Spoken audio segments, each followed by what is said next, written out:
মানে জল নিয়ে যাওয়ার পরে? হ্যাঁ, জল নিয়ে যাওয়ার তার আগে হতো? তার আগে ছটফট করতো, ব্যথা হতো, ওষুধ খেলেও ব্যথা হতো, ওষুধে কোনো কাজ হতো না। কিন্তু এখান থেকে জল আর ঘটের জল আর মায়ের আশীর্বাদে নিয়ে যাওয়ার পরের থেকে আর ওটা আর হয় না। তারপরে এখানে বলে দিয়েছিল যে 15 দিন মতন আর আয়ু আছে, ঠিক 15 দিনই করলো, মানে মারা গেল। না 15 দিন বলতে আমার জন্মদিন ছিল, আমি মাকে বলেছিলাম যেন আমার জন্মদিনে কোনো কিছু না হয়, সত্যি আমার জন্মদিনের পরের দিনই মারা গেল। তারপর থেকে আমি আসি এখানে। হ্যাঁ হ্যাঁ হ্যাঁ, তারপর থেকে আমার শ্বশুরবাড়ির লোক আসছে, সবাই উপকার পেয়েছে কিছু না কিছু। আচ্ছা, আপনি এখানে এসেছেন মোটামুটি কতবার এই নিয়ে আসা হলো? আমি জুন জুলাই থেকে আসি। আচ্ছা, মায়ের এখানে যে প্রতিকার করতে কীরকম কী খরচ পড়ে?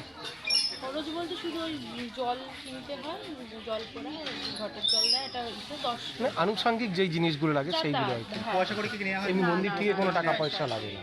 যে আমাদেরকে 10,000 টাকা দিন কি না 5,000 না টাকা না দিন? না না কারণ আমরা দেখে থাকি অনেক জায়গায় অনেক সময় পয়সা নেই, তার জন্য আপনাকে জিজ্ঞাসা না করছি না যে টাকা। না, এখান থেকে কোনো টাকা পয়সা নেই। ওই যেটুখানি না একদম যে ঘটে, তাও বাড়ি থেকে বোতল নিয়ে আসলেও হয়, আবার অনেকে না নিয়ে তখন মানে আপনার বাবার সমস্যা ছাড়াও পরে আপনারা অনেক সমস্যা নিয়ে এসেছেন, হ্যাঁ মিটেছে। সেগুলো থেকে মুক্তি পেয়েছেন। আচ্ছা, অনেক অনেক ধন্যবাদ আপনাকে। আপনি কোথা থেকে এসেছেন? চাকরি।